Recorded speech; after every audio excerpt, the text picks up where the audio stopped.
All right, well, to finish off the day yesterday, we had Sandy from Stagecoach, well, Krupp Brothers, Verasian.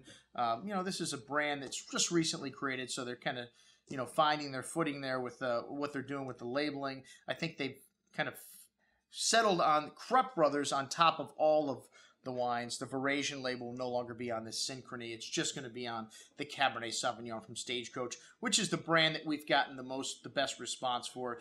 This is a 500-acre vineyard that sits up, on the Oakville, on the Silverado Trailside Vineyard in Oakville, way up high in the mountains. It was first established about 200 years ago as a stagecoach passing over the mountains.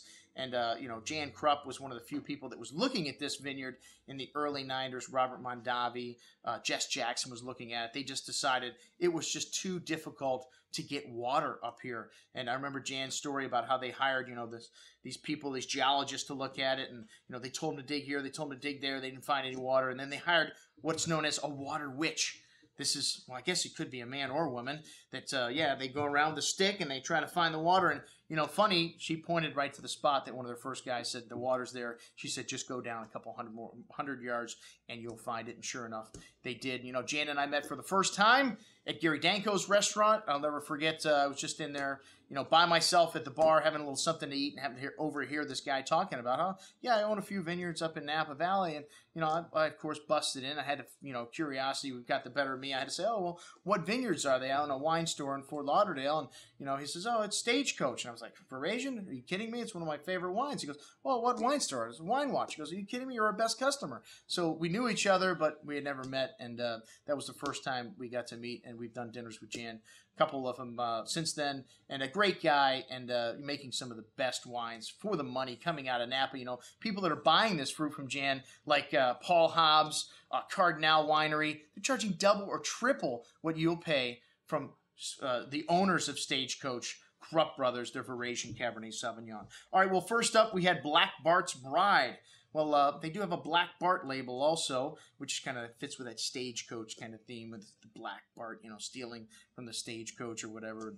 Anyways, this is a Rhone-style blend, and Michel Chapoutier just happened up there and told Jan, after looking at the vineyard, you must float the Rhone varietals here. It is perfect for Roussanne, Marsanne, Viognier, Syrah. And so Jan planted them, and you know what? This Marsanne, Viognier, and Chardonnay blend, outstanding. One of the best white wines I've had from this property so far. A lovely bouquet with lavender and other floral aromas showing, peach and lychee nut fruit. Very inviting, very complex. Lovely juicy tropical fruit on the tongue with that lovely perfume kind of floral note.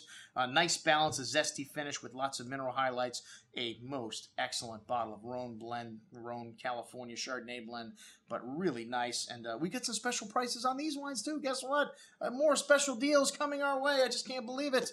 This wine used to be over $50 today, tonight, tomorrow. Well, until this deal goes away, $31.68. Wow, we may be able to sell it at that price. A little tough to sell a Rhone-style white blended over $50 from Napa. All right, next up, the Doctor. And, of course, Jan was a doctor, and that's why they named this wine Doctor. You know how I feel about kitchen sink blends, Tempranillo. Tempranillo belongs in Spain, damn it. I don't know why people plant it in other parts of the world. Well, it is a nice wine. It's got some good complexity to it, really unique kind of flavor profile. But, again, just not my cup of tea. I'm not a huge fan of Sangiovese or Tempranillo planted in Napa Valley. All right, next up, the Synchrony. One of the things I am fond of in Napa Valley is Bordeaux varietals. This wine's got quite a bit of Cabernet Franc in it, but it also has five other Bordeaux varietals and a lovely bouquet of black currant, cassis-berry fruit, dark cocoa spice, a hint of that violet floral notes you get from the Cabernet Franc. Big and chewy on the tongue with lovely, ripe, seductive black currant, black cherry, kirsch-like fruit, hints of bittersweet chocolate and earth kind of mineral nuance through the finish. This is the first vintage, the 07, that has the Krupp Brothers on top. As you notice, this one does not, but an awesome bottle of Bordeaux-style blend. $78.75, but today only $58.50. Awesome juice. All right, next up, the Verasian Cabernet Sauvignon, and this is the wine that we first became to know and love from this winery, and it is one of the best Cabernets coming from Napa, under $50. Well, it is on this offer, regular $63. Today, only $44.22. As I mentioned before, several people that make fruit from this vineyard are charging 4 or 5 times as much for their wines. And I think this wine's equally as good.